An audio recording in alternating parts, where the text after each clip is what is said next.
Sylvia snorted. "And vampires, are they real too?" Mr. Otis closed his eyes for a moment and then opened them again, irritation mixed with his tone. "Of course. Take our own Mr. Todd, for example." Vlad couldn't breathe. Every eye in the class was on him. He shrank down in his seat, trying to be invisible. If he succeeded, he'd have to remember to take a trip to the girls' locker room, just for Henry's sake. "He bears the first name of the most famous vampire of all, Vlad Tepes, also known as Vlad the Impaler, a Romanian prince who was known to take his supper among his tortured enemies and drink their blood with his meal as if it were a fine wine. He was a vicious, cruel, ingenious man." Mr. Otis flipped open a book on his desk and regarded Sylvia with a stern glance. "But Vlad's day will come. Today we are talking about witches." Vlad relaxed and straightened in his seat. He smiled when Sylvia shot him a glare. It was pretty cool to know you shared a name with somebody famous, even if they were famous for human slaughter. The rest of the day flew by, with Vlad daydreaming during most of it. When the final bell rang, Vlad slipped his books quickly into his backpack and, hoisting it over his shoulder, rushed toward the door. If he hurried, he might make it to the corner before Bill and Tom noticed his exit. Despite his mind-reading episode with Tom several weeks ago, their antics had continued, if not worsened. Vlad had had his books knocked out of his hands and his backpack run up the flagpole more times than he could count. He didn't care to repeat the experiences. Mr. Otis was still at his desk, pen in hand, that now familiar scrawl scribbled out on several papers in front of him. "Could I have a word with you, Vlad?"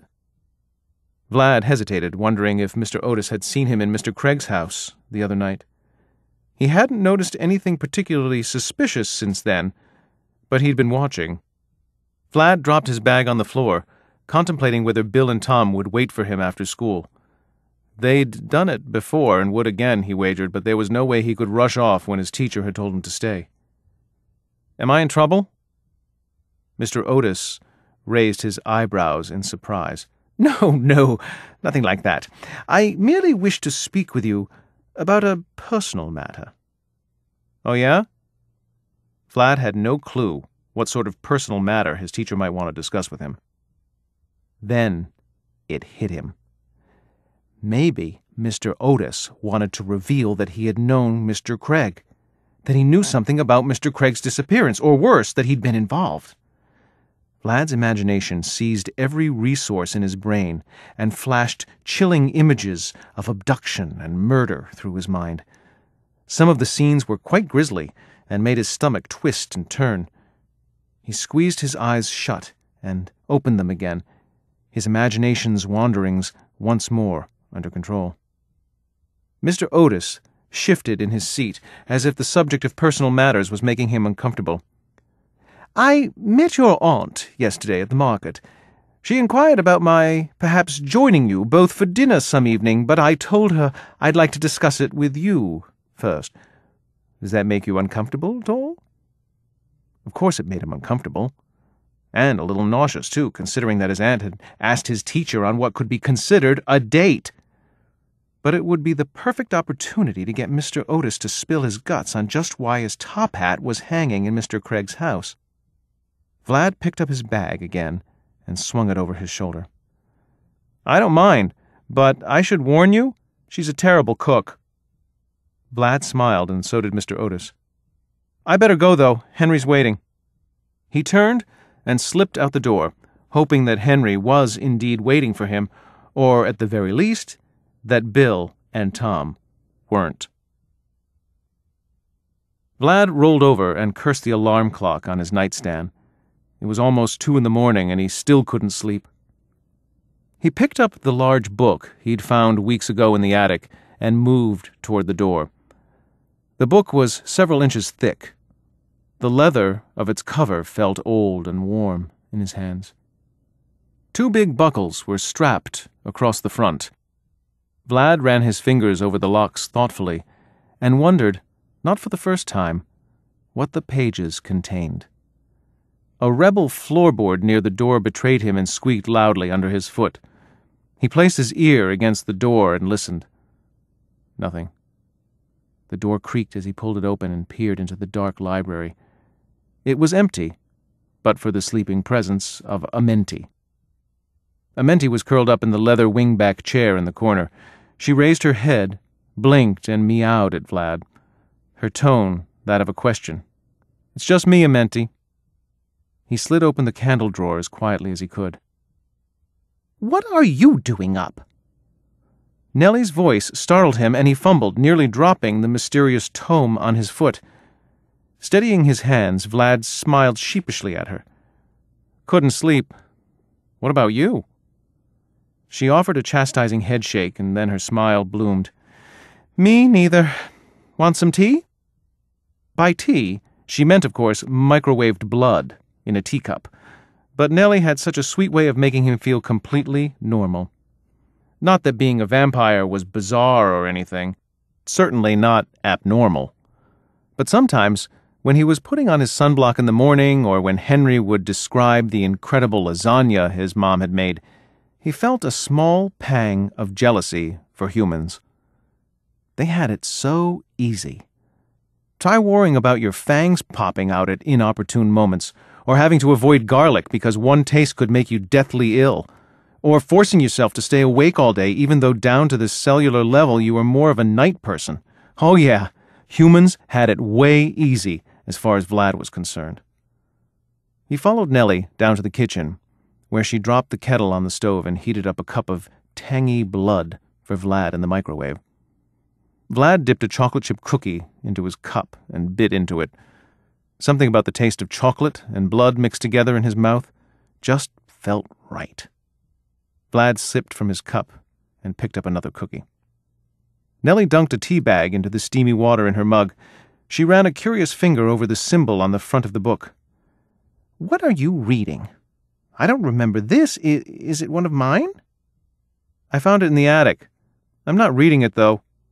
He pointed to the locks with his cookie, still tinged deep red with his tea. "It's locked, and I have no idea how to open it." Nellie tapped the cover. "I'll just bet you this is one of your father's. Thomas was always collecting strange old books." "This is the only one I found up there." Nellie wasn't listening. She was up and rummaging around in a drawer, mumbling to herself the way she did whenever she was looking for anything. With a triumphant squeal, she turned back to Vlad and dropped a ring of keys on the table. "Your parents gave me copies of all their keys on the off chance they lost any of them. I'll just bet you it's on there." Vlad sucked down the last of his tea, and shoving 2 more cookies into his mouth, grabbed the book and keys and headed back upstairs to his bedroom. He flopped on the bed with the book in hand. There were more than a dozen keys on the ring, and Vlad shuffled through the ones he recognized, as there was no use trying them. Keys to the house, the garage, the lockbox where Mom had kept things like birth certificates and Social Security cards, the cars. That left 10 keys. Vlad slipped the first one in and turned it. Nothing. He moved through them one by one until there was only one key left to try. The remaining key was longer than the rest, and its tip was shaped like a woman's head. At least it looked like a woman's head to Vlad. She had round, pudgy cheeks and pursed lips. On her head was a small crown. He placed the tip of the key against the lock. It was too big. Cursing under his breath, Vlad tossed the keys onto the bed, running his hand through his hair in frustration. He pulled the book closer and ran a finger along the shape on the cover. The glyph glowed brightly at his touch. Vlad pulled his hand away with a gasp. The symbol darkened. Vlad looked from the book to his hand and back, and with a curious eyebrow raised, he placed his palm against the glyph. It flashed, as if charged by his touch. He tried to pull his arm away, but his hand was glued to the spot. Frowning, he pulled again. His hand wouldn't budge. The locks clicked, and as they popped open, the light dimmed and released Vlad's hand. He rubbed his palm, debating whether or not he should look inside when the outside was so bizarre. Nudging the straps aside, he opened the front cover and was greeted by a line of strange symbols. He flipped through the pages. Some had strange drawings of weapons and altars. Most were filled with paragraphs of a bizarre symbol language that Vlad couldn't understand. With a sigh, he rolled onto his back. The book slipped off the bed and made a rather loud thump on the floor. Vlad reached for it, pausing with interest at the page that had fallen open in the book's descent. In the margin, at the bottom, were some scribbles that he recognized at once to be his father's handwriting. Vlad ran the tip of his finger along the slanted words and read aloud, "Look to my study. There lie the answers to all that I've hidden." Beneath the script, his father had written, "Yours in eternity." Vlad blinked back tears at the familiar phrase. For as long as he could remember, that was how his father had signed every birthday card, every letter, every book inscription to him. Yours in eternity. His father was speaking to him from the grave. He read the note over again and curled up on his side, again tracing with his fingertip the words his father had written. His eyelids fluttered closed, and Vlad fell into the deepest sleep he'd had in 3 years.